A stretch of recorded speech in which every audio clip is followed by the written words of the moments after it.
Assalamualaikum warahmatullahi wabarakatuh. Shalom, Om Swastiastu, Namo Buddhaya, Salam Kebajikan. Kenalkan, nama saya Iko Mangpujawan SPD, calon guru penggerak Angkatan 5, Kabupaten Parigi Motong, Sulawesi Tengah, dari SD Impres 3 Tolai.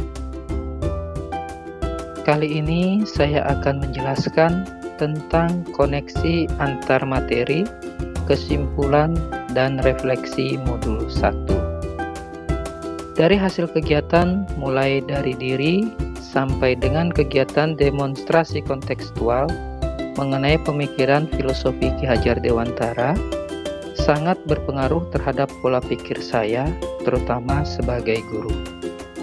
Sebelumnya yang saya lakukan dalam pembelajaran di kelas, yang pertama, pembelajaran yang berpusat pada guru.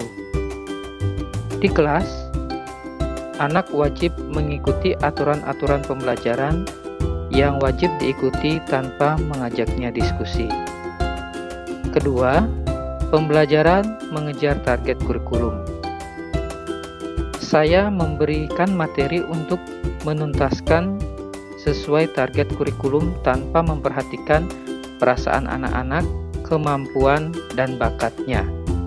Kemudian, yang ketiga, mengutamakan kemampuan kognitif dan kurang memperhatikan karakteristik anak. Saya sebagai seorang guru mengharuskan anak untuk menguasai semua mata pelajaran dengan mendapat nilai sesuai KKM tanpa melakukan refleksi terkait pembelajaran yang sudah dilakukan. Sehingga saya berasumsi bahwa murid yang nilainya bagus dikatakan pandai dan meremehkan kemampuan anak yang mendapatkan nilai rendah. Hal ini yang membuat murid tertekan karena harus mendapatkan nilai akhir yang bagus, sehingga membuat menurunnya kepercayaan diri anak. Kemudian, setelah mempelajari modul 1, saya menjadi sadar dan mengubah pemikiran atau perilaku saya dalam melaksanakan pembelajaran. Perubahan itu diantaranya, yang pertama, sebelum proses pembelajaran, murid diajak membuat kesepakatan kelas. Tujuannya agar apa yang menjadi kebutuhan dan keinginan siswa dalam belajar dapat dilakukan oleh guru serta murid yang lain. Murid merasa dihormati dan dihargai. Kemudian, guru menjadikan siswa sebagai subjek belajar, bukan lagi objek. Artinya, dalam belajar, siswa diberi kebebasan agar tumbuh rasa aman dan nyaman dalam belajarnya, sehingga dapat menumbuhkan motivasi dalam mengikuti pelajaran. Kemudian, apa yang dapat segera saya terapkan lebih baik agar kelas mencerminkan pemikiran Ki Hajar Dewantara? Yang pertama, saya merancang pembelajaran yang bervariasi dan menyenangkan. Kemudian, melaksanakan pembelajaran berbasis kearifan lokal dan budaya setempat. Ini penting kita terapkan pada anak-anak saat ini, mengingat perkembangan ilmu, pengetahuan, dan teknologi saat ini sehingga memudarnya nilai-nilai budaya. Kemudian, menerapkan konsep merdeka belajar.